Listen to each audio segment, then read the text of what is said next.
You are listening to a pleasure podcast. For more from our sex podcast collective, visit pleasurepodcasts.com.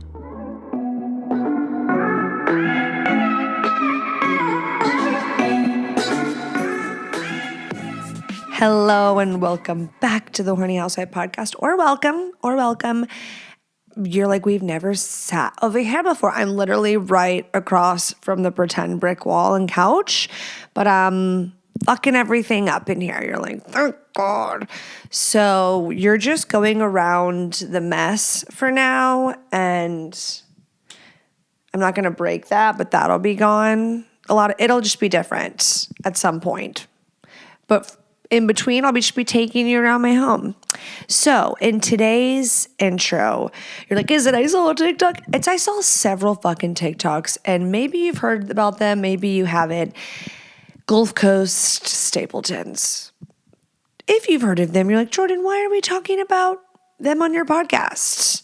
If you've listened to this podcast, you're like, okay, fair, because I talk about marriage, relationships, long-term relationships, intimacy, all the things. And this definitely has some intimate details. And this is about a relationship. And I can't help myself. I can't fucking help myself. I'm not going to be the person who makes the TikTok talking about it. Watch me clip this and upload it to TikTok. But are we not all in disgust? If you are unaware of who the Gulf Coast Stapletons are, I know very little about what they did on TikTok, but from what I've heard, they had a boating vibe, were a couple on the water.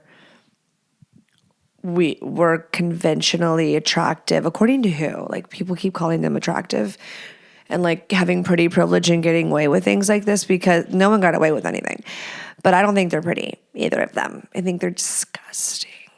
If you know who I'm talking about, you cannot convince me that woman does not dress up like a little girl for that psycho. So if you don't know, you're probably very confused. Maybe your jaw is agape. Look up a picture of them and you will know what I'm talking about. And all you'd have to do is type in Gulf Coast Stapletons on TikTok, and there you go. You're welcome. Even if you don't have TikTok or social media and you're not going to go create an account for this, you're a winner in the world. Don't go do it. Just Google them and you'll get caught up really quickly. It's all over. They had a TikTok account. I don't know why they had a TikTok account, and they thought that eventually things wouldn't come to light about who they are. That guy had to know he was in hot water in some way. So I'm going to give you the worst recap. I'm going to sound totally ignorant, but it is something along these lines. He has upward of 25 charges. Is it 50? Is it 25?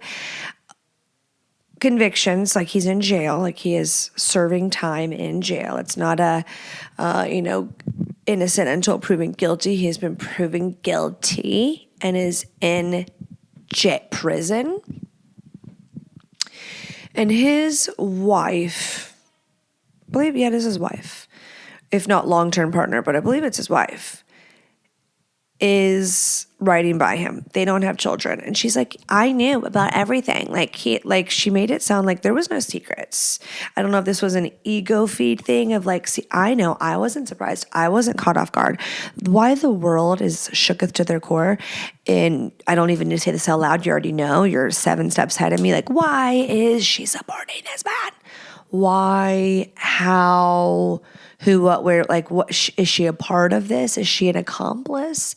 We can't help but speculate. I think a lot of us are speculating that this woman may be a part of this fantasy, this kink. So his charges were images that exploited children. And I think it was bound, tied, really dark, trafficking, really, really bad. Really nauseating, really pit in your stomach, can't shake it, don't want to read the article. I don't want to know those details, because it's heavy, and it's this exists in the world, and I feel like there's nothing I can do about it. And that sucks. And people like that, just wait till those people in that prison find out if they already have. I don't think they have. I think he's isolated right now. from the jail calls that are being released on social media. And you hear this woman just like, yeah, I cleaned up your internet history, and they're giggling and laughing.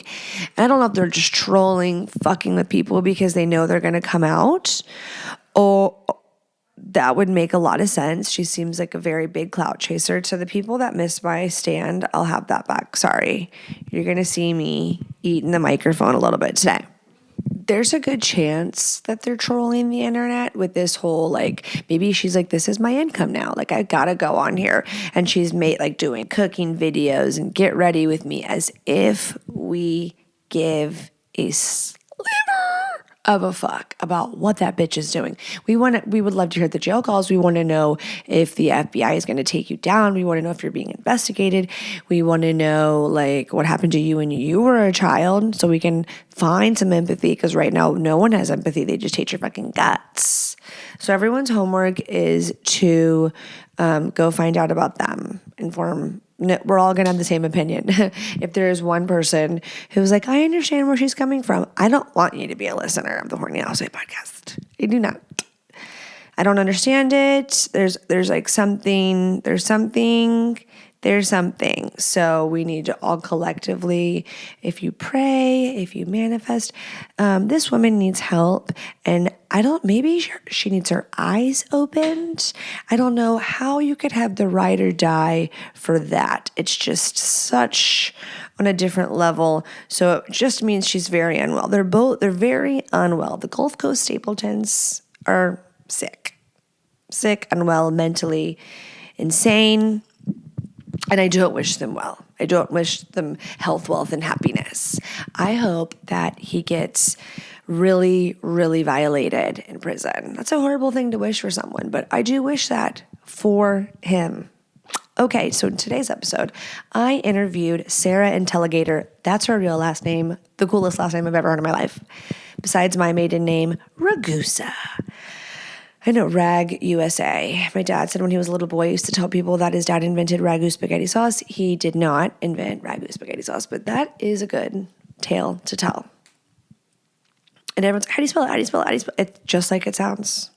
And there is a city in Sicily named Ragusa.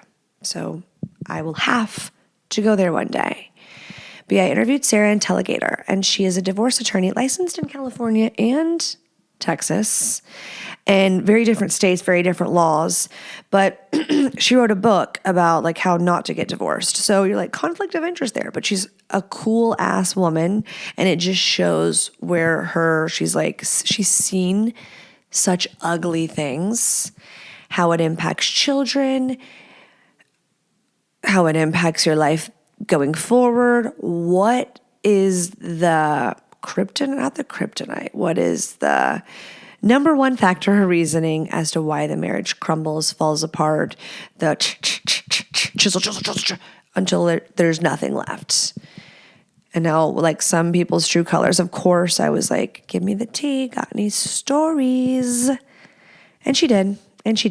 So stay tuned for that. And if I don't have a ton of single listeners, like a large percentage, I would say 87% of my audience is married or in a long-term relationship. But there are the single dating people listening to this podcast, believe it or not. They're going to be the best married people. For you dating, for you possibly getting engaged, for those of you, you can see the light in there, who cares?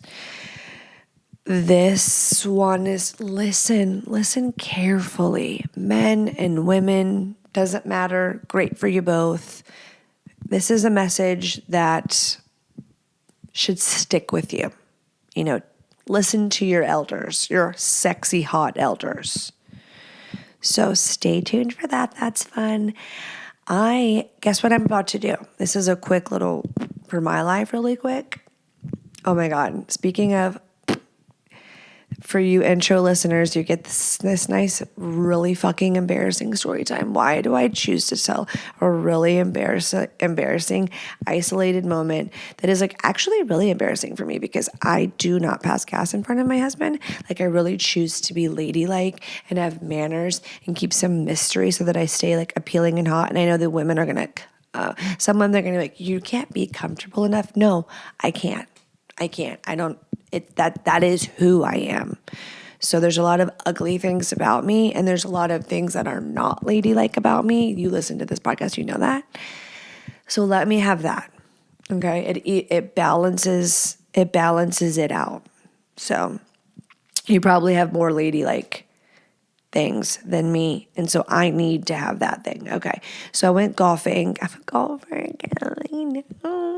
Went golfing, played horribly. And it's all because we couldn't get there early enough to warm up. And it's like, don't play golf if you can't warm up. Okay. Because then I'm warming up on the first 9 and I'm sucking.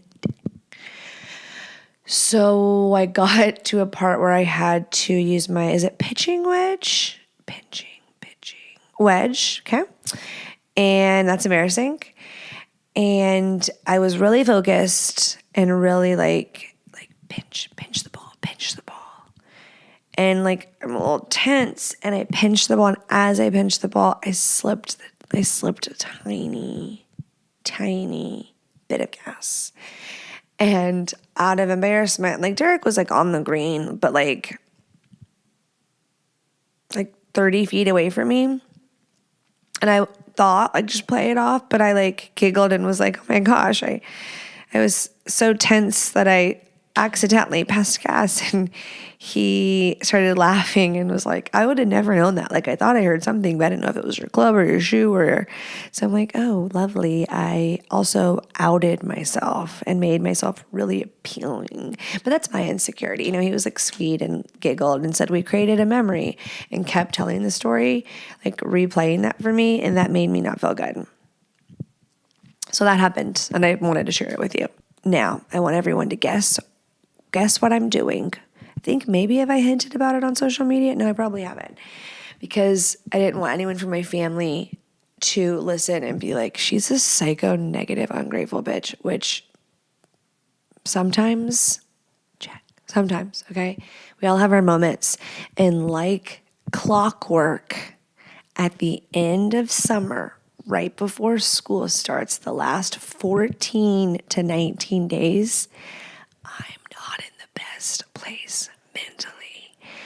And I'm trying, emotionally, like my nervous system, like I feel it. That and my Mirena being out of hormones. I go to my appointment in 2 days to get a new one. Oh, you have to pull it out and put a new one in. Yeah, so my nervous system is just like that. Like that. I'm not even kidding.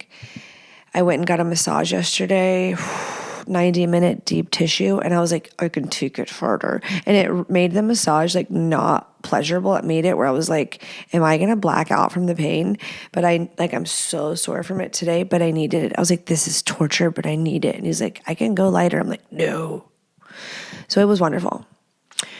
And that really just gets the poison out of my muscles that collects from me trying to remain calm in circumstances.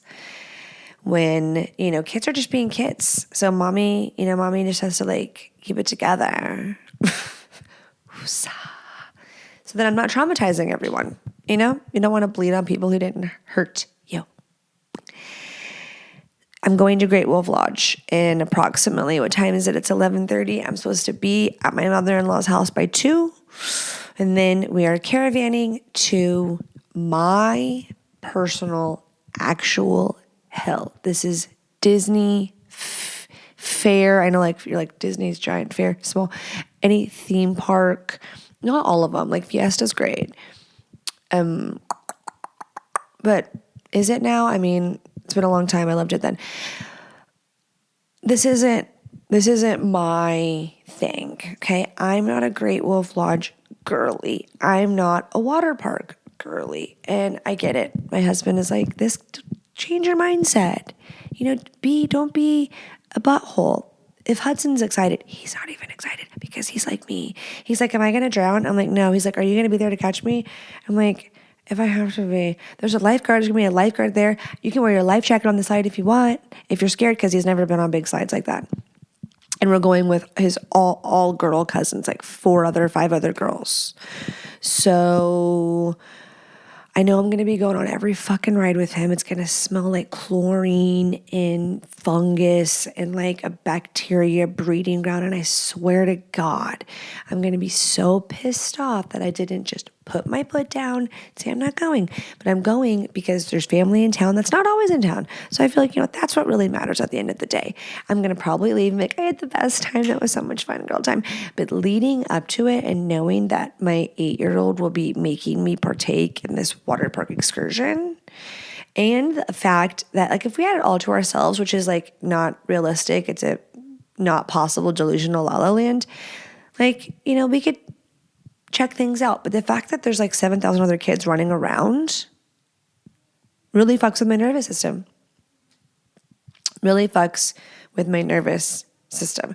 So there's that. And then I would even more not even say a little peep word and be so positive about it if it wasn't for the fact that this is actually my job, And so I have work to do, emails to do, therapy that I have to reschedule now. And I needed that therapy. You know why I need that therapy? Because on Thursday and Monday, Tuesday, Wednesday, 3.5 days, I get on a plane with who? Not with my husband and my son, with just my son. Because I was a sick bitch 4 months ago and thought, I romanticized a mother-son trip for some sick fucking reason. And so we're doing that. So hopefully that, I'm not going to put any expectations that he's going to want to just cuddle and kiss and say you're the best mom in the world. He did pick out a mouthpiece for flag football that said, Mama, this one's for you. Made my year because I was really questioning if he liked me even a little bit. So that's fun. Really cute. Boosted my mommy love. But I'm a little bit nervous. But I'll update you. I'll update you next Monday. If we're alive, send me good prayers. Send me all the good juju, the good energy. And then guess what? We get back. The next day's Labor Day. And then 2 days later, guess what that is? The first day of school. It's going to be a good week. I literally get a glow like you've never fucking seen. He's like, I'm sad. Summer's over. I'm like, oh, yeah. I'm so excited. Let's get into today's episode. We're going to do 1, 2. Do we have time for 2 listener questions? Let's do it.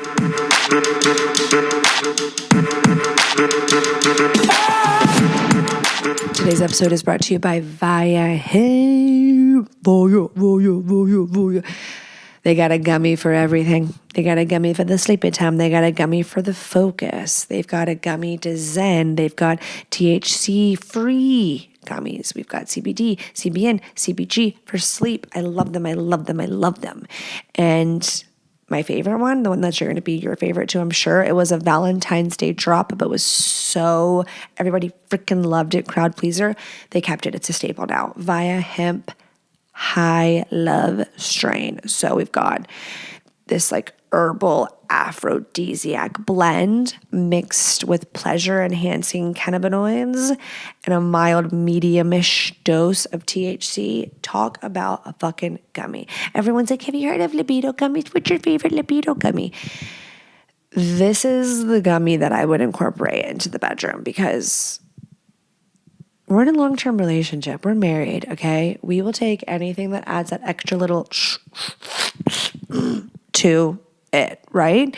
And personal experience, the blood flow in me undercarriage was unmistakable. I get so much feedback from the ladies specifically about how much they love these gummies in the bedroom. So go to viahemp.com, 21 and up.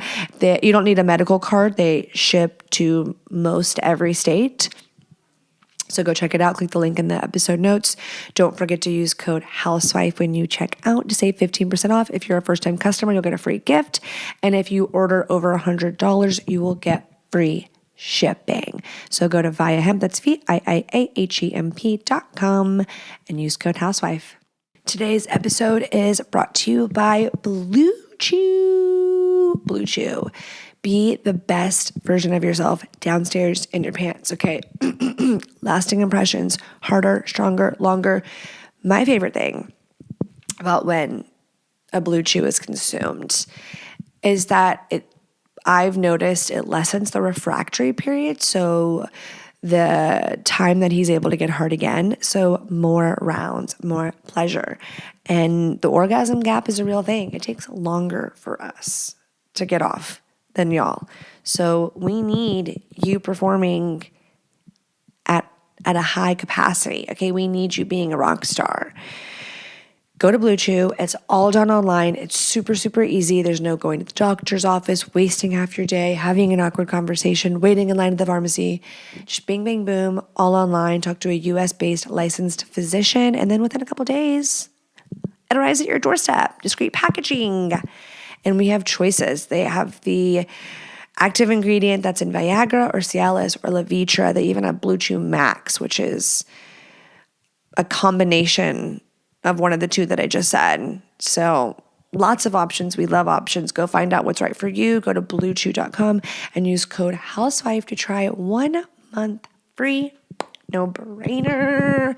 No brainer. So click the link in the episode notes or go to bluechew.com and use code housewife at checkout. Listener questions. You know who that was for. All the people that have been missing that. Which is more than one of you, so don't feel that special. Okay, I really want to do 3, but I don't know if I'll have time, but let's start. This one's really funny, so I screenshotted it. The name is funny, but I guess I can't say it because I have to protect anonymity, but I always do say make up a name, but I can't, like, what if it's his real name? Because he sounds like it's a dumb name. So he made, sorry, if you know who this is. Yeah, if I read your question, you know I said your name was dumb. But I just feel like you're definitely fucking with, I don't know. I take it back. Your name's so cool. Hi, Jordan. I love your voice. You could read the dictionary and I'd be completely entranced. Thank you. Another reason I read that was because of that first line right there, because it made me think of the 1-star reviews from, no, don't say something psycho, from stupid bitch, multiple bitches, as their female names maybe they're throwing me off track. Their female names that they leave. And they all complain about my voice. Fuck off and die. Just kidding. But seriously, like, what a weirdo. Fucking weirdo.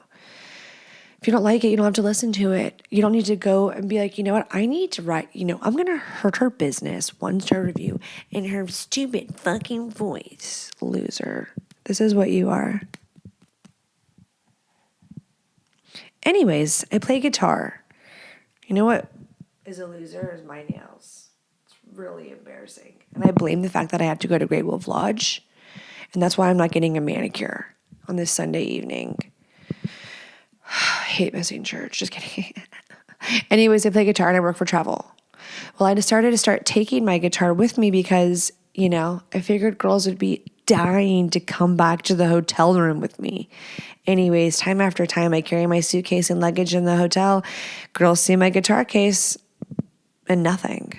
So is it just a myth that girls love guys who play guitar? ? Thank you. As a girl, I am perfect to answer this question because as a girl who, one of the regrets that I hold in my life is not really utilizing the time between 20 and 24, a good 4 dedication to being a groupie. If I could go back in time, that is what I would have done. My mom is just, feeling warm and fuzzy in her grave hearing me say that. Love you. Sorry. R.I.P. You would have done it too. And I bet you did and didn't tell me. I'm a music girly pop. I feel like at that age, especially, Almost Famous, like it made us all want to be Penny Lane and be Band-Aids. Not all of us, but a lot of us. But before that, it was like finally a character that I could see like, yes, the way I'd go to small concerts at small venues in Nashville, and you're just looking up at them singing and playing their instruments and are like, choose me, love me. It's really, really, really sick and fucked up. But they do. There's like a spell. It's some fucking witchcraft shit. They put a spell on everybody's pussy. It's really crazy. So no, it is 2025, and I don't think that just the guitar. You know, if you were if you were famous, let's just be blunt, well known, different story, because there's going to be little slithering leeches everywhere. So, you know, we want, like, you seem to know that it's not genuine, right? You're just saying, like, I wanted to be a pussy magnet. I got a really cool car, and now everyone's offering me their pussy. What's wrong? You know, don't do that. Don't do that. So you can't, it's like, you're not, here's my big dick. Who wants it? You know what I mean? Let's not do that, okay? You can't just... You know, maybe you could take it to the bar with you in the evening, but it's like, are you giving douchey? Are you wearing a fucking weird, like, fedora hat with a guitar, never touching the guitar, never whipping it out? What are you going to do? Whip it out and sing a song in the middle of the coffee shop? Like, no, if you were the music entertainment in the bar that evening, you have a chance of getting laid. There's going to be some woman, someone's wife, someone's mother that's really sick of not getting fucked, and she's going to say, come up, because Bob has a sleep machine on and he actually doesn't care. So that could happen. Or some like really wasted girl who at the end of the night, the guy that she picked at the bar left with another girl, and you sang that Tom Petty song she's been wanting to hear all night, you might get her. So I would suggest you booking some gig, be like, hey, I will play for free at the most poppin' hour at the bar. What do you say? If you print out a sign right now, laminate it, don't have to laminate it, put it there, say featuring, and then if you do you have any followers, you can put your Instagram. If you don't put your Instagram, and then let the girls fall in love. Hopefully you can sing. Can you sing? If you can't sing, then we're just going to have to rethink the guitar being the lead to get in with the girls. Hang out in the music spots. Portland would be a great spot for you. Nashville would be a great spot for you. Like in the, I don't know, the vibe. Go around with the band you play guitar with. Let the lead singer be the lead wingman. I feel like we could do that. It is not a myth that girls like they do. There is a group of women who love men that play instruments, okay? But it's how you're going about it. It's your aura. It's your vibe. It's your swag. It's your game. So like there are men that women, if you just like saw him standing there, knew nothing about him, they would say ugly. But if that man can play the drums, play the guitar, and sing, he's so fucking hot. We want him to look like he's one cigarette away from dying. So it's a thing that some girls have. I had that really bad at one point in my life, really bad. Like delusionally bad, really bad. So it's not a myth, but if you're emanating that the guitar gets you laid, one thing about musicians that makes them so appealing is we believe, even though it's not true across the board, that you have depth, that there's some some mysterious, like you have, like you're a part of providing the greatest expression of feeling. And then if you're just like, ooh, my guitar, fuck me, it's not. We're like, oh, your mom just put you in guitar lessons your whole life. So that's the answer to that question. Love ya. Good luck. Moving onward. See, I spent too long on that. I am lucky that my wife indulges me with prostate pleasure. Okay, we're on brand now. I usually have to schedule the prostate play. When the time comes, she casually says, go get your toy. I'm finding that I need some foreplay. How do I go about this? I know she doesn't care for it, but she does it because she knows I enjoys it. Okay, so don't you dare just really quickly not appreciate that woman, because there are plenty of men out there that would like to indulge in this that will never even share that with their wife. And if they did, their wives would be like, no. Or like because of their own discomfort, because of their own problems, because of their own thing. And maybe they're like icked out. So, but if she's like an open, willing baddie who is like, I love him and what gets him off and what pleasures him, like I'm down for. So do I look like I'm about to give a baby? Cool. Great position. If you're watching on YouTube, my apologies. That was not ladylike. Well, foreplay, just like the girls. So I guess I would have a conversation, maybe pillow talk, like post next time that you have to just dive right in, or just have regular sex, whatever, and then have talky talk and share with her. Start it off with an ego stroke. So we're just doing the same advice that I would give a woman to ask her man, but backwards, a compliment sandwich. Say how much you appreciate her, how sexy she is, how beautiful she is, and like how lucky you feel to have a wife who is open-minded and willing and selfless, and you want to make sure that you show up in the same way for her. Like you're going to say that to her and be like, is there anything that you've ever thought of, what I've desired? Maybe you felt uncomfortable to ask me. Maybe you just like knew because you know me so well that it wasn't going to be my jam, whatever, like hit me, I dare you. And so given like an open invitation for her to share, get vulnerable, express a thing she wants to act out, something she wants to participate in, try, do. And you're going to fucking do it. And so that's first part. Second part would be then you share, you'd be like, when we participate in this, I love that you're down because I know it's not your jam or you're not like, getting soaking wet from this. But I will say, just like you would need, regardless if we're having anal sex or vaginal sex, women appreciate foreplay. I think maybe there's a teeny, tiny percentage that exists because there's always someone, right? There's always someone that's an exception that they're like, really? Like I'm into the, like, let's get it going right now. So I can't speak for everyone, but generally speaking, yeah, we want foreplay too. And while I've said a million quadrillion times, the anus is not self-lubricating, so we're always going to want to have lube.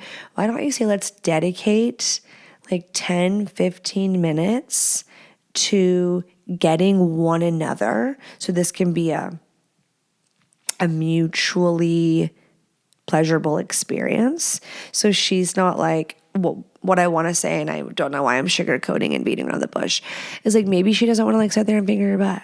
Okay, maybe she's like, by the time I'm done foreplaying or getting you warmed up, I'm really not there.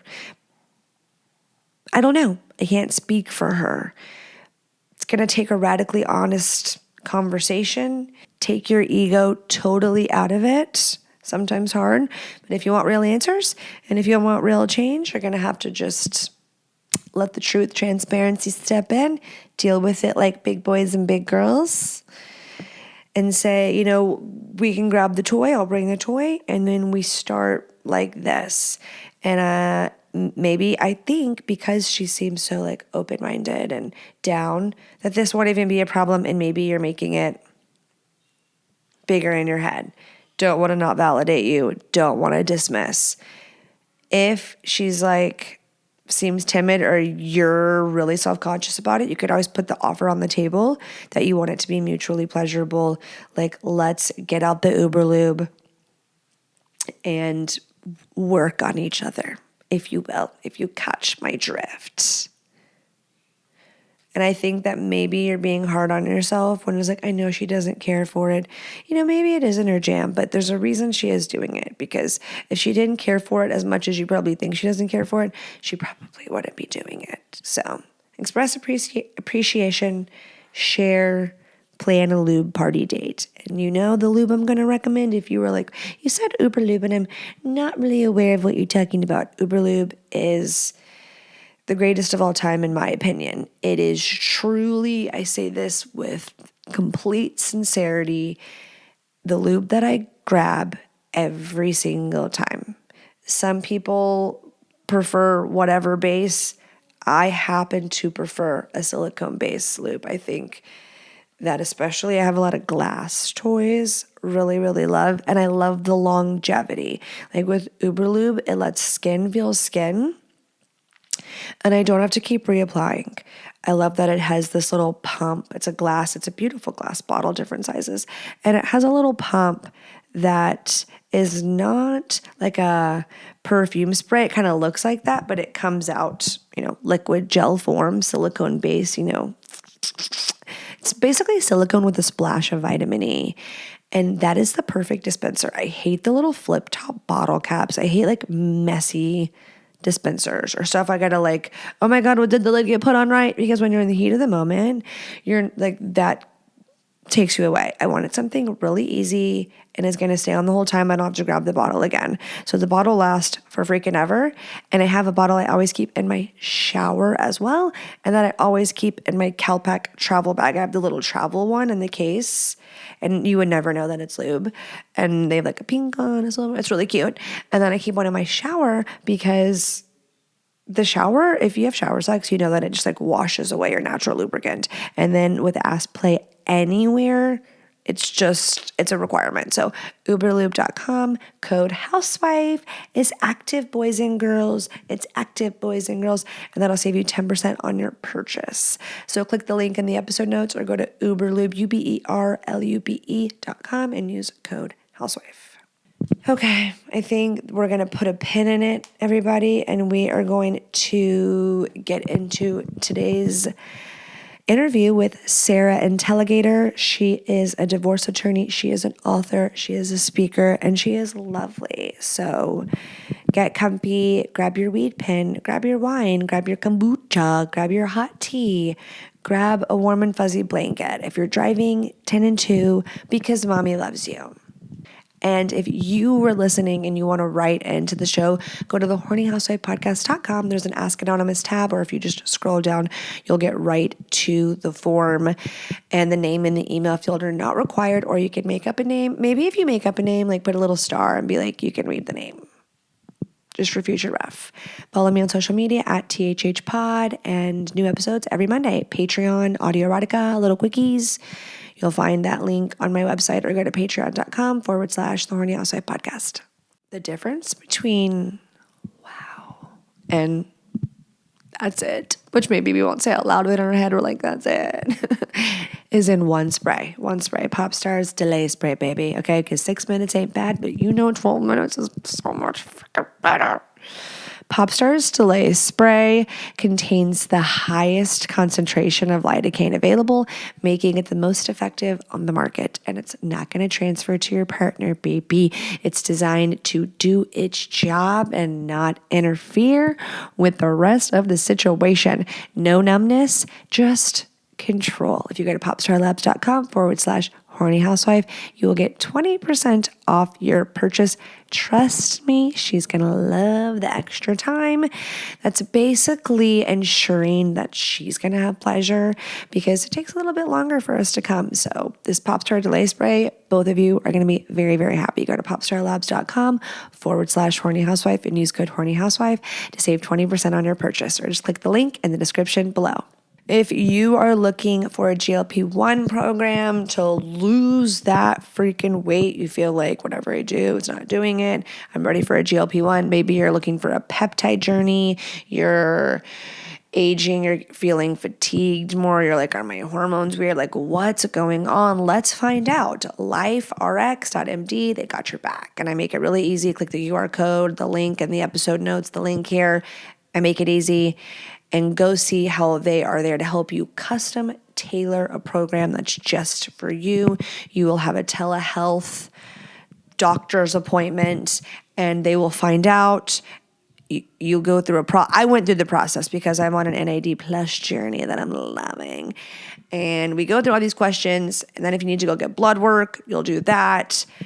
You see that they are prioritizing what you need based on what's going on with your body, because everybody's body is different. So they're going to help you meet your goals and then sustain that, right? Because we don't want to just like get it good and then it falls off.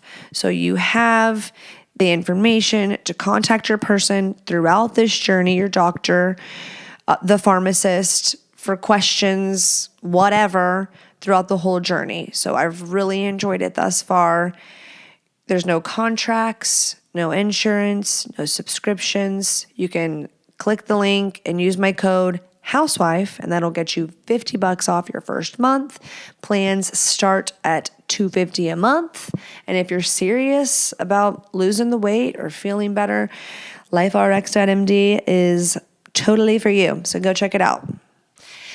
Hello and welcome, Sarah Intelligator. The coolest last name I've ever heard in my entire life. Welcome to the Horny Housewife Podcast. Thanks for having me on the Horny Housewife Podcast. Okay, I want you to do, because you're going to do it best, introduce yourself to my audience. Tell us how you became who you are and what you do. All right, so I'm a divorce attorney. I practice family law in Los Angeles.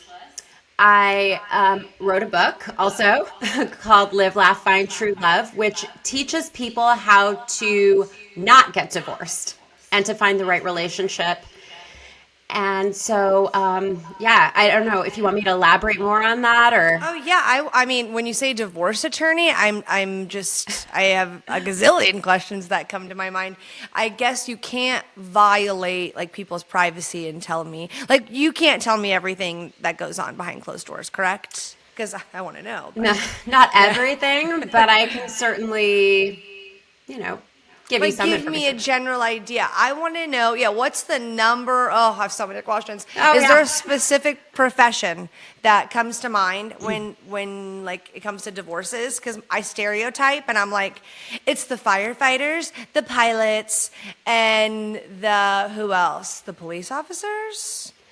There are statistics, and I think like bartenders was high up on there, and I don't recall the rest of them off the top of my head.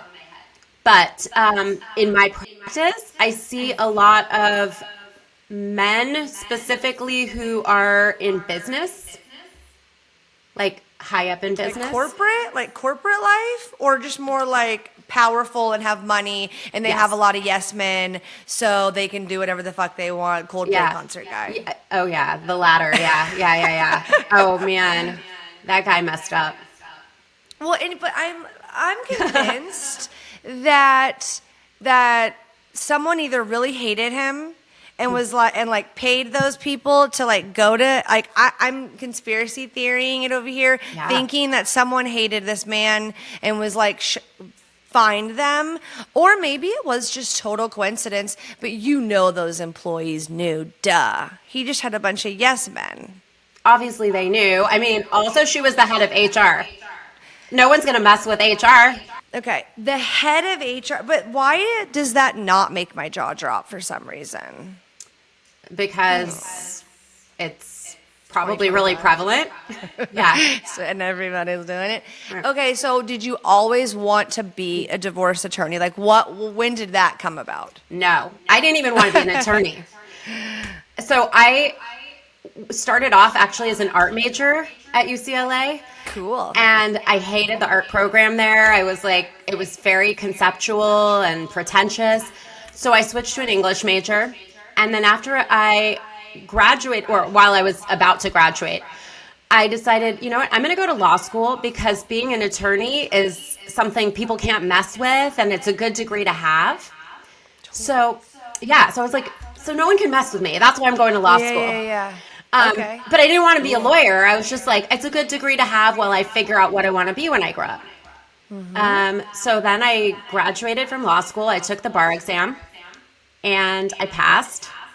And so Very impressive, by the way. That's Thank not you. an easy thing to do by any means. it didn't used to be. It is a lot easier nowadays. They've made it really much easier for people. Back in my day, I feel like that's concerning. No? it is. Oh, yeah. Oh, yeah. Okay. So, yeah. So then what have I- you seen? Oh, keep What? going. Sorry. No, keep Oh, going. no. I mean, basically, so then I just, in a nutshell, I became a lawyer because I didn't know what else to do. So, And then divorce. Did that just pique your interest? Or no. Also, totally an accident. I only took criminal law classes in law school. I thought if I do become a lawyer, I want to practice criminal law. So during law school, I worked at the district attorney's office. I wanted to go into criminal defense work. And the only pathway to going into that is to work for the public defender's office or the district attorney's office. But when I got out there after taking the bar exam and I applied for a job at the district attorney's office, there was a hiring freeze. So my mom, who is also an attorney, she knew, yes, it runs in the family. It's a genetic flaw we have. So I think it's a skill. I mean, that's pretty. You are in charge for sure. Yeah, you are. So she knew an attorney who was hiring an associate, part-time, really easy hours. I was like, perfect. I knew nothing about family law other than my exposure to the subject for the bar exam. But I was like, okay, I need a job. So I started practicing family law that way, totally accidentally. And then after working for that firm for 5 years, I went out onto my own. Oh, amazing. Wow. That's incredible. So is it really, I'm not divorced, thank God, who knows what will happen. Like I keep him on his toes being like, you're my you're my husband for now. I want to be forever, but I don't want him to think that I don't know. Is that toxic? Probably a little toxic. But No judgment. I don't want to ever be taken for granted. I feel like you have to water, you have to pursue, you have to date one another. And that's, to each their own for what works for them. But generally speaking, when I just think of all the married or people in long-term relationships that I know, you have to water the marriage. You have to. Yeah, You and have to be intentional. I'm glad you use that metaphor because I use it all the time. I compare relationships to plants. And if you don't water a plant and you don't give it sunlight, it dies. So just like if you don't take care of your home, your car, or any Right. fucking thing, your Yeah. friends, anything. So when I see TV shows or movies and I see the whole divorce attorney thing, is it as intimate as it is on the movies and TV? Where do people are you also almost playing therapist in a role, or are there much more clear boundaries, or is it case by case? yeah, I am not a licensed therapist, so I obviously can't provide therapy. Yes. But Right. yes, a big part of my job is listening, hearing people's problems, a lot of their problems and the things that led to the demise of the relationship are played out in the divorce process. Like it isn't necessarily about the couch, it's about the emotions behind it, and so there's a fight over it, but it's not about the couch. And who is initiating most divorces? I'm pretty sure I know the answer, but please tell us. From my perspective, I would say it's pretty even, but I think women probably initiate divorces more. And what's the most common, if you were to categorize the reasons why people are getting divorced, and we can segue this conversation into your book because I'm curious as to what inspired you writing that, etc. But what are the top reasons people are ending their marriage? Well, there are actually a lot of studies on this, and lack of connection is the number one cited reason. Infidelity is the second. Okay, that's awesome. That's kind of good news to know. The first one, we can actively work on, right? Yeah. And I think that's a really broad category. I think there are things within it. But yeah, I think it definitely can be worked on. So the first one was, what did you say? How did you word that again? This is what the studies say. It's lack of connection. It's actually, So I'm sorry, it's lack of commitment It's about 75% of people cite lack of commitment. Which is that intentional piece, which is like commitment. I mean, giant umbrella. What is commitment? You know, like it's a lot of things. And I think when I was reading about you, mismatched libido, I don't know, or like mismatched desire, so was somewhere in there. And I talk about that a ton on the show when I get a lot of letters for the listener question segment, and that is probably the number one thing I see is mismatched desire, or someone wanting intimacy more than the other person. Do you get that a lot, or is that a behind closed doors conversation? Oh no, I can talk about that. I think that's pretty common, but I think it stems from something bigger. What do you think it is usually, or just a deeper issue within the couple, you mean? No, I think that lack of want for intimacy, it happens a lot after children are born. And yes. And it's crazy because in the United States, the average length of a marriage is 8 years. The average duration that how should I phrase this? You're in California too. I'm in California, but we're talking about United States. Okay. So the average length of a marriage before couples decide to have children is 3 years. So they have their first child on average 3 years in, then the second a couple years later, and then the average length of a marriage is 8 years. Not a coincidence.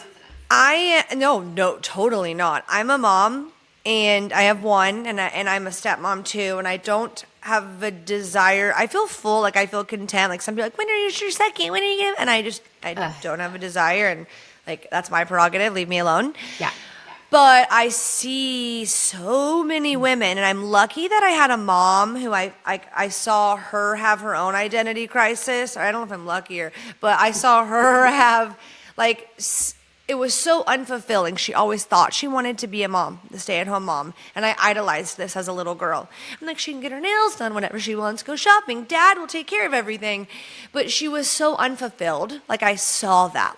She wanted to get a job here. She wanted to get a job there. Not because we needed the money, but because she had no identity except being a wife and a mother. And so I always was like, I'm going to be a stay-at-home mom. I'm going to be a wife. And she's like, find something that you want. And of course, I didn't believe her. And it wasn't until after I had a child that I was like, what else am I going to do? What else am I going to do? And I see so many women become that role that they totally start neglecting what they like, their pleasure, all of it. And then they have this little crazy cycle that's going on. So what inspired you to write a book about love? Because your book is not about divorce, right? It's about finding the right person. It's the opposite. It's how to avoid divorce. It is, and to find a meaningful relationship ultimately. But yes, so I've been through my own divorce. I'm happily remarried. But so I experienced firsthand the pain associated with divorce. I watch people go through it day in and day out. Mm-hmm. And it's financially costly, it's emotional, it's extremely damaging, and can have a really deleterious impact on children. Not always, but it can. And it does. And I watch it. What's the age? Like, what do you see the most that breaks my heart? But what is the age? Do you think there's a specific age where it's really, really, really negatively impactful? Or is it basically like, if they're 5 and up, you're fucking them over? Listen, I think it can be impactful at any age. I think it just depends how horrible people are to each other and what they do to the children to get back at the other. Using them as pawns. Leverage, which is really fucked up and selfish. But then, then you see people that love, held in high regard, and then you see them doing that. Be like, I never would have thought you'd be a person capable of using your child in that way. But I guess emotions run high, and you see the ugliest side of a person. It's horrible. Yeah, it's really. So, horrible. what did you take from your divorce, and what do you think it takes to find a meaningful relationship? Okay, so basically what I did when I wrote this book is I looked at all the couples who come at my office and the reasons that they're getting a divorce, and kind of also looked at my own relationship and my own marriage and that. And I distilled it down into about 6 patterns, which I call the F words, the fail factors. Okay. And those F words are the reason that a majority of relationships fail. So I can go through each of them, or we can discuss some of them. Or okay. Oh, tell you. Okay, here I go. Let's go. Let's Write dive this in. down. Everybody, okay, get your notes app out. Yeah. All right. So the first one, the rest of the F words are listed in no particular order, but this one I list first because I think that without it, you can't really get into a meaningful, lasting relationship. Okay. So that's fundamental values. Okay. Makes sense. Okay. So when I talk about fundamental values, I'm not talking about like we both love long walks on the beach, or we both love to ride our bikes, or whatever it is. Those are superficial interests. I'm talking about like our moral compass, what guides us, what's important to us, what has always been important to us in our lives, and will continue to be important to us many, many years down the road. So identifying faith. Yeah, like your morals, values, ethics, like what you want, your big goals. Right, like, you know, if you don't agree on these things, not all of them, but like a couple of the more the better, but you know, like fundamental values, you're not going to seek to navigate life in a similar way. And especially when you have children, you might not be aligned on how you want to raise them, and that's why problems come up when people try to raise children together. I mean, one of the reasons, but it's a big one. Because, like, they don't talk about, oh, hey, I need to go to church every Sunday, and I don't care about God, or I don't believe in God. Yeah, right. Well, how do you reconcile those two things? It sounds like a clusterfuck, but and everyone should be talking about this before they get married, because, or how do I want to discipline? Like all kinds of things. Well, yeah, you should, or do you even want children or not? And how many do you want? And what happens if we can't have them? Right. Important things that when people are newly in love and the love has just overcome them, they're not asking. Yeah. Right. Yeah, right. Those matter. And we get so preoccupied and sucked in by how someone looks or what the chemistry is that we're sort of mistaking chemistry and infatuation for the more like analytical and critical things we should be looking for. So we should be treating dating as a job interview. That doesn't mean it should be devoid of flirtation. It doesn't mean that we shouldn't have a good time and have chemistry, but we should be figuring out what our fundamental values are and asking questions, maybe the first date, second date, sprinkling them into the conversation, maybe looking to body language or other things that give away what the other person's fundamental values are. That makes sense. Yeah, it's important. What about people like, what would you say to people that are married and they're like, what do we do now? What if we're married and we disagree on that? I don't know. Go to therapy. Not necessarily. I mean, yes, it could definitely help. And the problem with therapy is I think people make the decision to go too late. Nobody wants to admit that they have a problem because going to therapy sort of means like, oh, are we going to get divorced? So they put it off until as late as possible. And when it's almost like they're trying to put a Band-Aid on like an open gushing wound, Right. as if it's like a tiny cut, go to therapy then and deal with it before it like is irreparable. Yeah. I think therapy is good in the good times and the bad times, just for like my own self work, or it's offering a third party perspective. I hate that stereotype of like, oh my God, it's almost over, one last shot, let's go to therapy. So I think go anytime. Yeah. Okay. Well, you said the next one was fear. Fear. Yeah, I did. Okay. I didn't say it, but you guessed it. You're like a psychic no, I have or something. Notes. I'm cheating. Nope, I have notes. I thought you were psychic or something. No, I'm just kidding. A little sometimes. Fear is a really big one, and I think that it's probably one of the biggest reasons that relationships fail. It keeps people in relationships they shouldn't be in. It causes people to pursue relationships they shouldn't. And part of the reason is they're afraid that they might not find better. they're afraid, oh, maybe I'm getting too old and I don't want to go back out into the dating world. What if this is the best I'm going to do? Dating apps suck. I don't want to get back out there. So I'm going to justify staying in this relationship because I'm afraid of going back out there. What if nobody loves me like this person does? Being alone, afraid to be alone. Yes. Yeah, like all my friends are getting married and having kids. What if I'm the last man standing? There's this whole chatter that goes on where fear is whispering in your ear and it's telling you, just stay. It's okay. You don't want to be alone, right? And we give into it. The stay-at-home moms, the women that don't work and they're financially completely dependent, that is something I heard all my mom's friends. I heard it as a little girl. They were scared to leave because they didn't know. Yeah. They didn't want to trade what they had things-wise to start over and be alone. Well, there's that. And then a lot of times the men in those situations are completely in control of finances. And those women feel like if I leave, how am I going to support myself? How am I going to support my children? So they stay in, and that's really common. And how do they prepare? How do they go do that and navigate that if someone literally can see everything they're doing? Yeah, and they can't afford an attorney. Have their own bank account. Yeah. Yeah, I mean, it's just it's complicated for sure. Okay, and then the next F foundation. Foundation. That's okay. So foundation, I liken it to the foundation of a house. So a foundation of a house supports the house from falling over. And it's made up of a bunch of pillars and beams. And so I break down foundation into 5 subcategories, which are respect, communication, trust, honesty, and teamwork. Those are the pillars that hold up your relationship. And the thing about foundation is that it's important that you have a solid foundation going into a marriage, but it's also important that you maintain that solid foundation once you're in the marriage.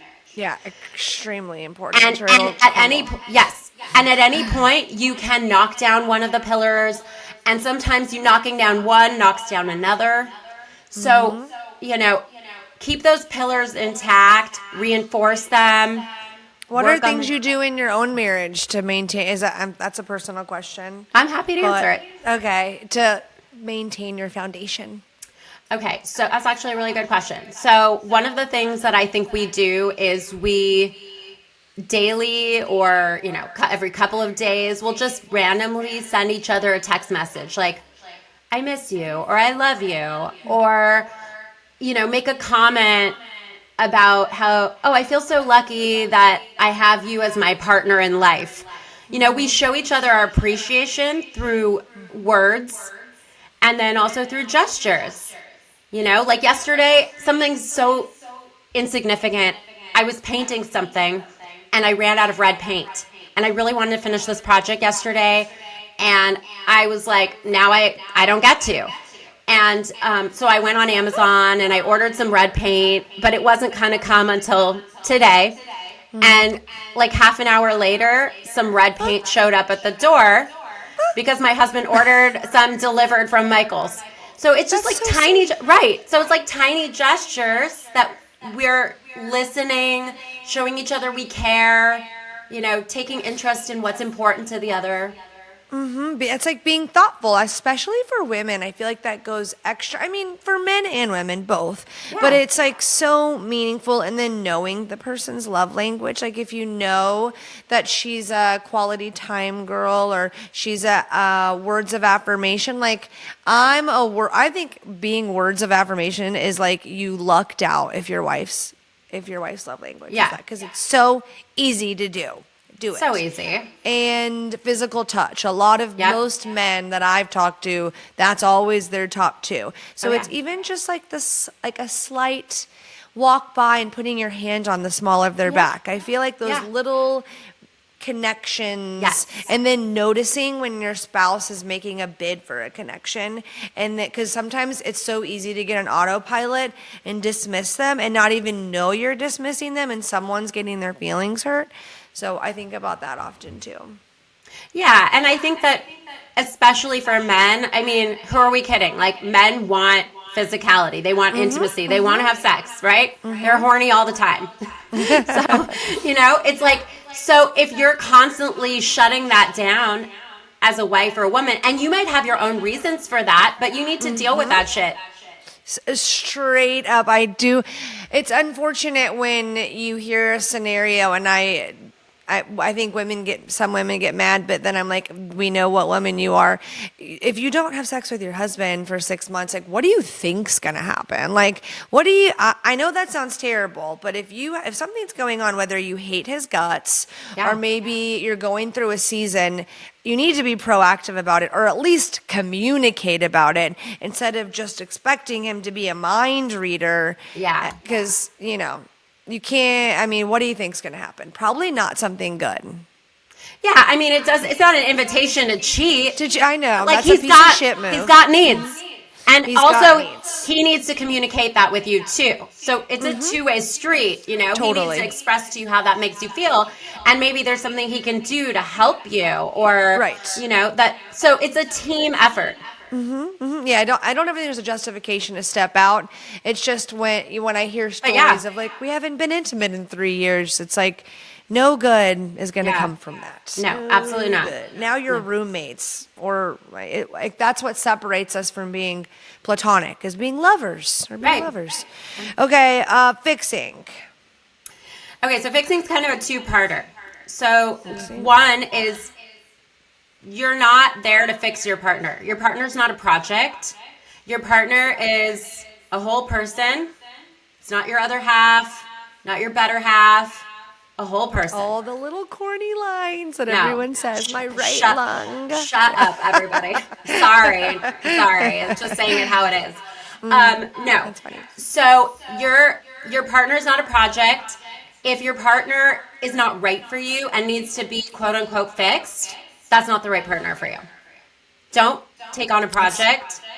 Take on a partner and a teammate who's an equal.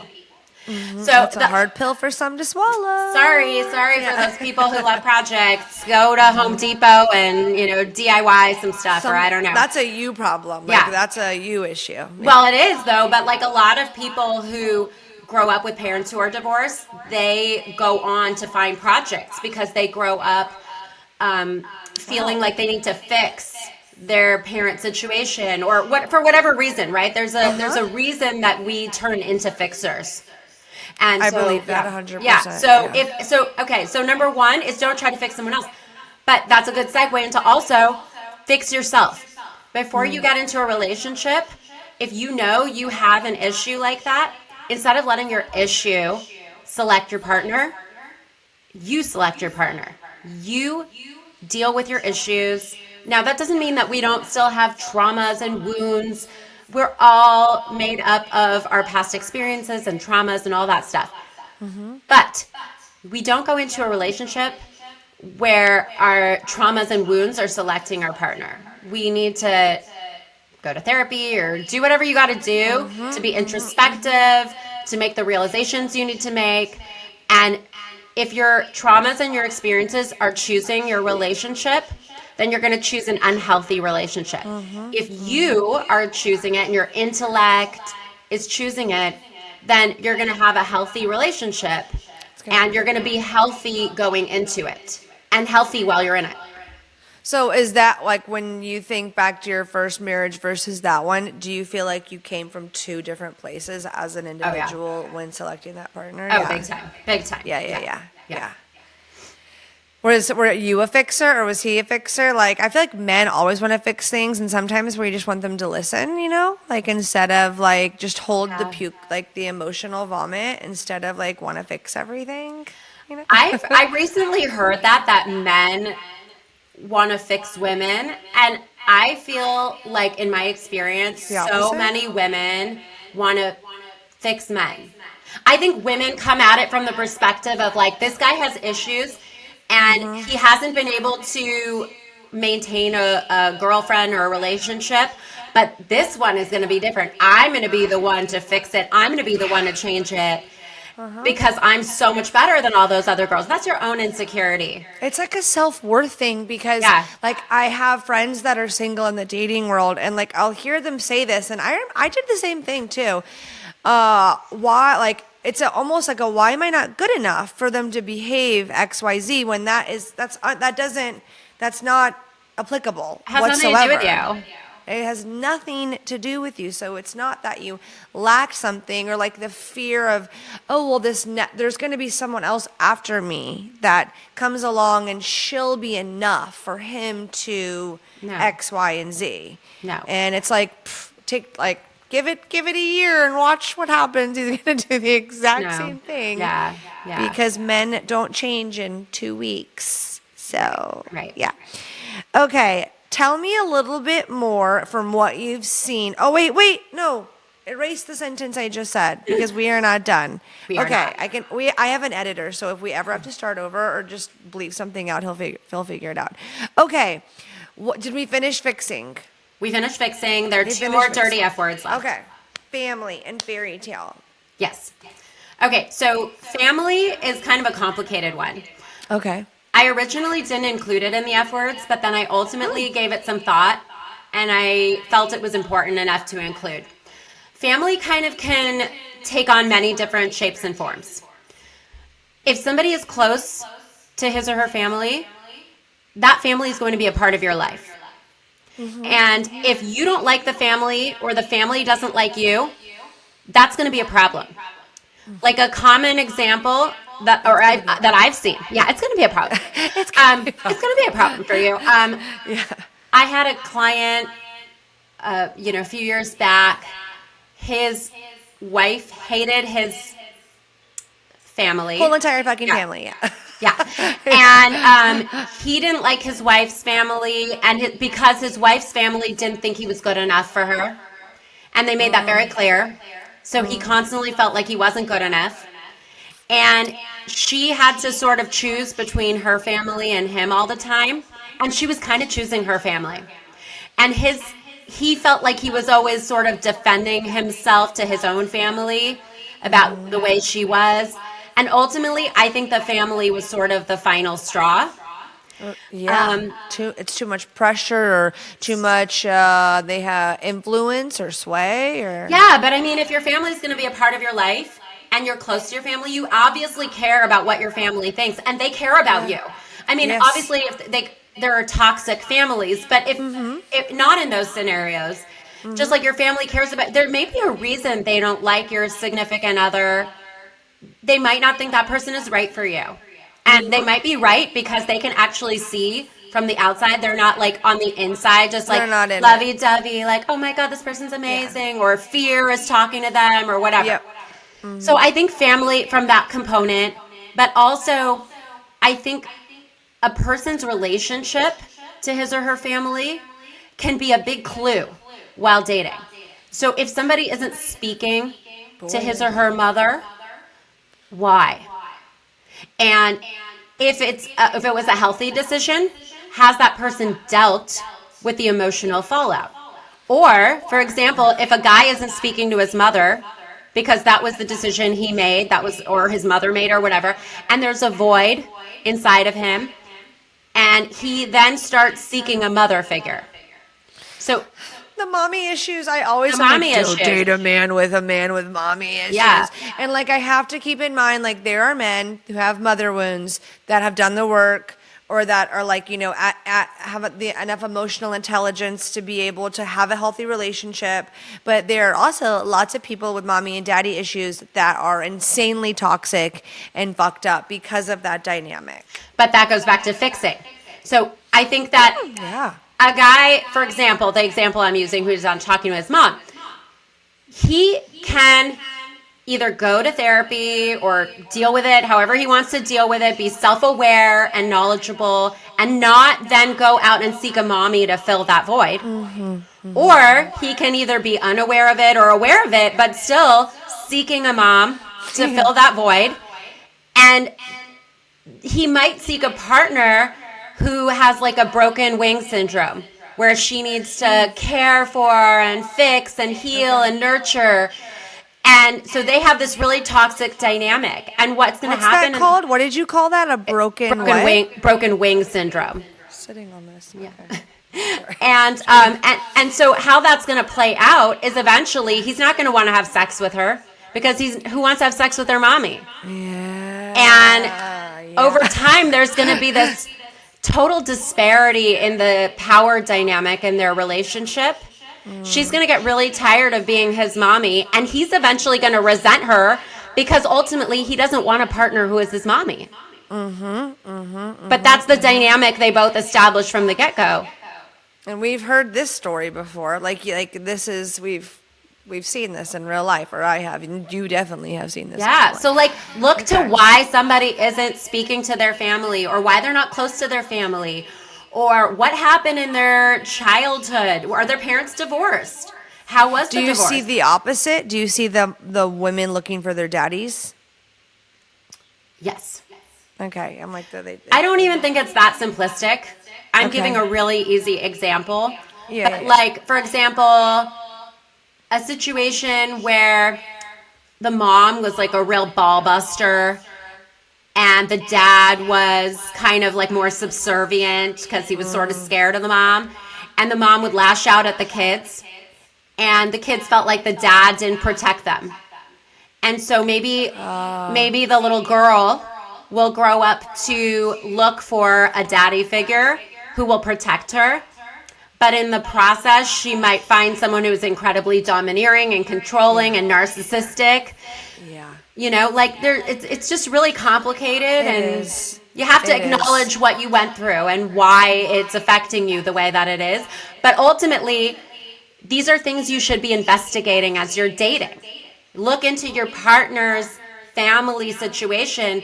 These are puzzle pieces. These are clues that we need to ascertain to see the bigger picture. That's really good advice. That's really, because I have when I hear dating stories now, it does sound brutal. It does sound hard out there. Man, it sucks. Yeah. I'll tell you. It sounds terrible. But yeah, it doesn't mean that we should settle or make a bad decision, because even though it feels good right now, our lives are hopefully going to be very long. And we are setting ourselves up for either a life of misery or divorce, because the me of right now doesn't want to deal with the pain and discomfort of dealing with dating, or maybe breaking up with someone we know we shouldn't be with. We don't want to deal with acknowledging the red flags, because then we have to end the relationship. And that's really self-protective right now. You're not taking care of the you of the future, whose life is much longer than this moment of discomfort. And divorce down the road is going to be a lot more costly, a lot more painful than breakup right now. And you're probably going to drag your future children through it, which you're not thinking about right now because you don't have them. So you don't really understand what that means. But you got to think about it. It'd be a blip in time, like that pain. It feels so consuming, right? But we get through it. We do. Everything that I've been through, I look back and you're like, oh, so short in hindsight. Okay. Yeah. Fairy tale. I'm so glad you added family to the F's, because I think that was really important. Yeah. Okay. I Fairy tale. Okay. So fairy tale is this notion that the wedding day is the most important day of your life. Sorry to those of you out there who think it is. It's not. Yeah. It's not.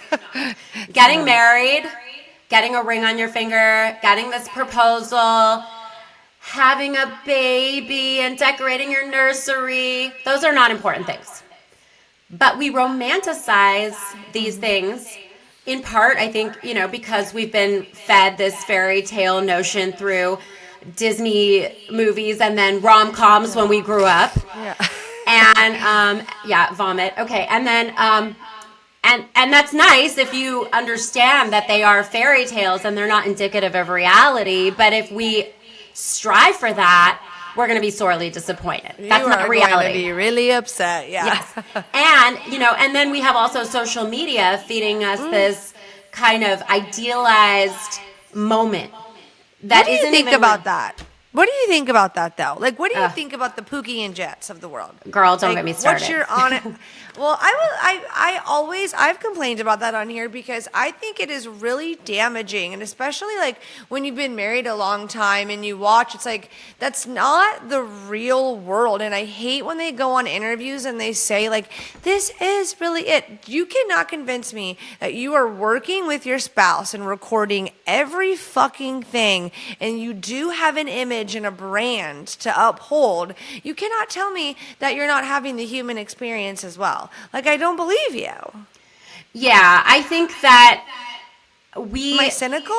No, I think that people who have the worst relationships are the ones who show them on social media the most. Thank you for because they that. need to convince themselves and others that their relationship is good. If your relationship's good, you don't need to parade it out in the world because you don't need to convince anyone else.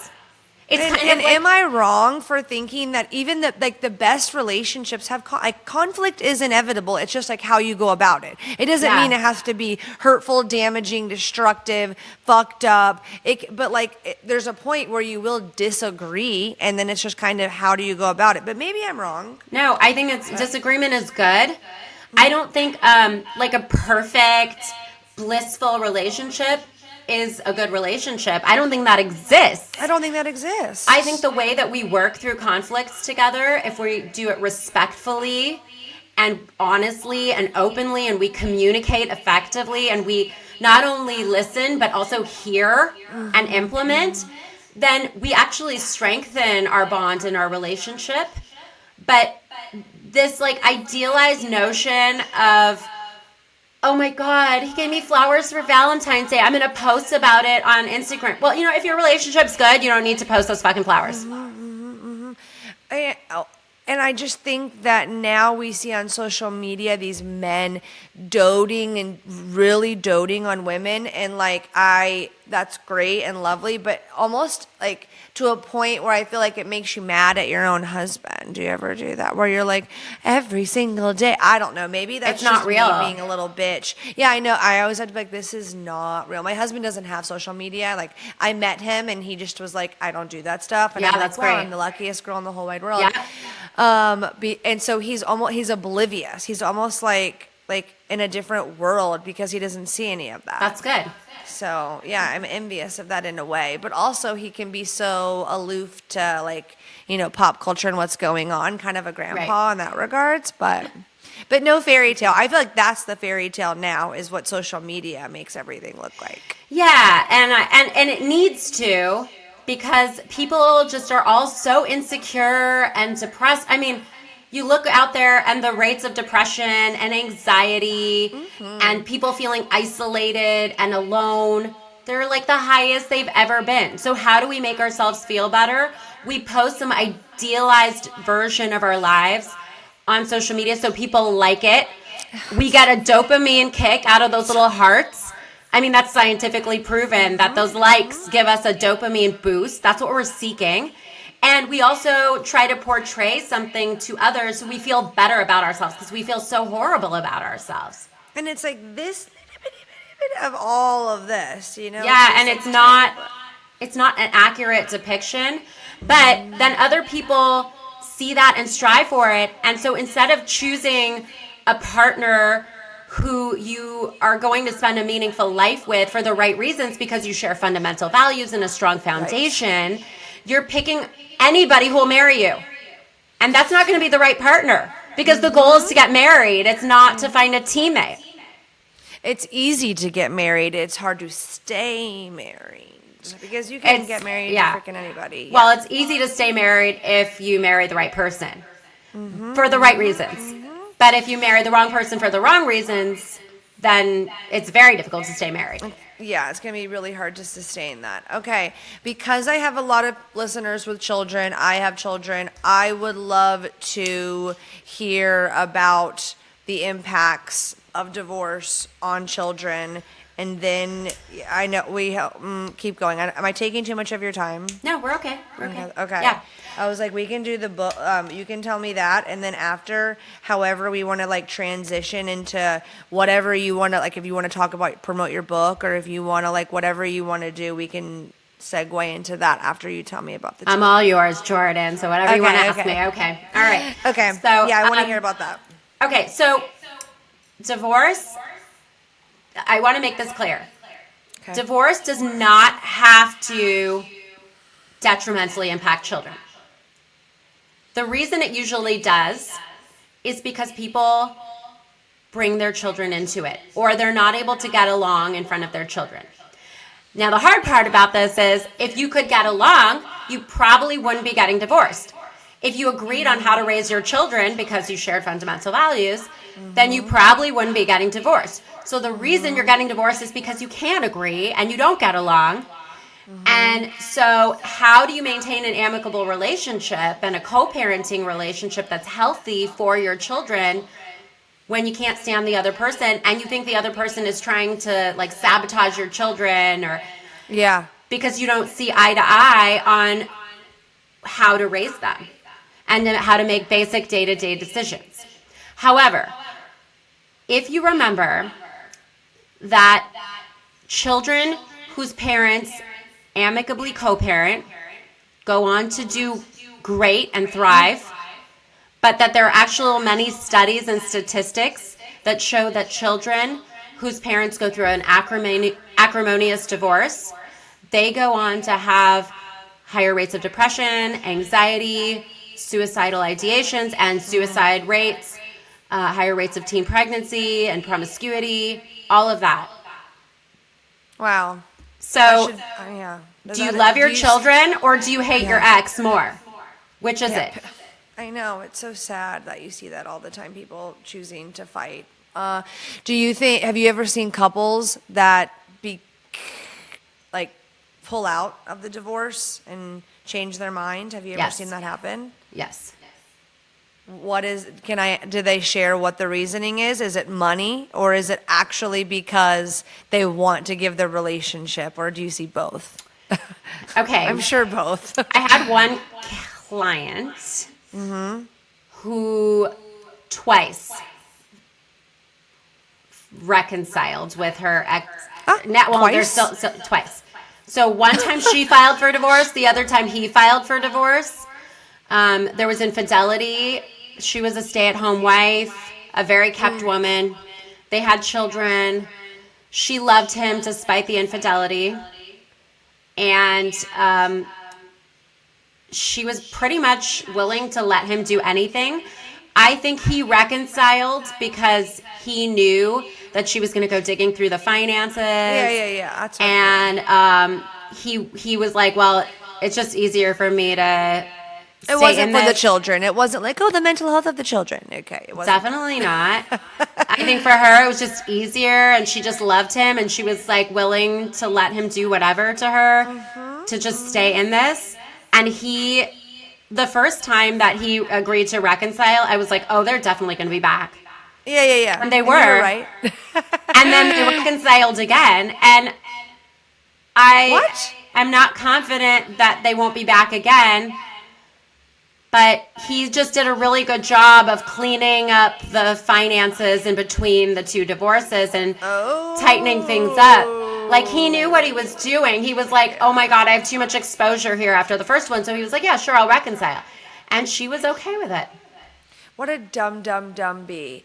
Man, because then he just went and got all of his little ducks in a row and probably fucked her over. But then they're back together as of right now. So they reconciled twice. That's what I'm saying. They're going to be back. They'll be back. He'll file again. In California, isn't it though, like 10 years being married is like 20 to everyone else in the world? Like, or is that just a stereotype that I'm... So I'm only licensed to practice in California. Every state has its own sets of laws. In California, if you've been married for over 10 years, then the court cannot terminate jurisdiction, meaning the power to award spousal support. It doesn't mean the court is going to award spousal support. It just means it can't terminate the power unless the parties agree. Under 10 years, the court can retain jurisdiction, meaning hold onto the power, to award spousal support for up to half the duration of the marriage. But again, it doesn't mean the court will award it. It just means that 10-year mark is pretty significant in the realm of spousal support. And in California, that doesn't apply to other states. Correct. Every state has their own. Every state is different. I'm also licensed to practice in Texas. I don't actively practice there. Oh. It's spousal support is it's different. Is very hard to get there, and they are very much like you don't get it. So I mean, you can get it, but there are caps on it and limits, and it's a lot more strict. Sheesh. So for women want to get divorced in California now? Maybe? Yeah. Oh, yeah. That's where they want to. Okay. So tell me, how did we go from, I mean, you still are a divorce attorney. What inspired you to want to write your book, which is entitled Live, Laugh, Find True Love? Yes. Correct? Yes. And why did you write it? Who should read it? And yeah, give me the spill. Okay. Like I said, I've been through my own divorce. I watch people go through divorces every day, and I just don't want people to go through it, especially their children. So if I could show people where people get it wrong and say, don't do that, do this instead, then, even though it's bad for business, I am okay with a little self-sabotage for the greater good. Because really, if I can stop one child from having to go through this, or stop somebody from losing their life savings, or they're blowing their child's college fund on attorney's fees, like, I want to do that. It is that detrimental, huh? Like, oftentimes, I mean, I know people think of the kids, but it's that bad. You see it firsthand, huh? It can be, and I definitely see the worst of it, because for most people who can do it amicably, they probably don't need an attorney, or, I have cases that are amicable. People come to me and they're like, just write up an agreement for us. But for the most part, I will see the worst of the worst, because you don't really need a lawyer. Well, you might need one, but you definitely need one if things are really, really ugly. And I was surprised about the book too, because I was literally like, oh, this is like you just said, I'm like, this is taking away her clients. But I think that's really commendable of you as well. Well, thank you. I appreciate it. I mean, if it puts me out of business, great. I'll go do interior design or something, But unfortunately, I don't think it's putting me out of business, because I think that ultimately people still give in to the fear, and they don't, totally. Yeah. Totally. What's one part of your book? Do you tell people that are married, or if this is not in your book, tell us, when is it a salvageable? When do you know? There are times to walk, like you said, those F's that matter. But when is a marriage salvageable? Okay, so we're specifically talking about marriage now, not relationships that are pre-marriage. Specifically marriage. So I think a marriage is salvageable if both people are committed to saving it. If one person has a foot out the door, it's probably not salvageable. If both people or one person really resents the other, I always say all roads lead to resentment, and then resentment ultimately leads to divorce. So if we've gotten to the point where we so deeply resent each other, or we don't trust each other, those things are really hard to get back. Yeah. But I think that if both people are committed to saving the relationship and really want to work on it, it's totally salvageable. Willingness is key for sure. Okay, thank you, Sarah. I really appreciate you coming on my podcast and giving us the scoop. Where can my audience find your social media, your book, etc.? Anything? Okay, social media. Instagram is sarah.a.intelligator.esq. I know it's a mouthful. You can also find me on my website, which is lafamilylawpractice.com. And you can find my book on Amazon or anywhere books are sold. Okay, I will put those links in the episode notes to make it really easy so you don't have to remember that. Thank you again, Sarah, for coming on the podcast. I had so much fun. Thanks for having me.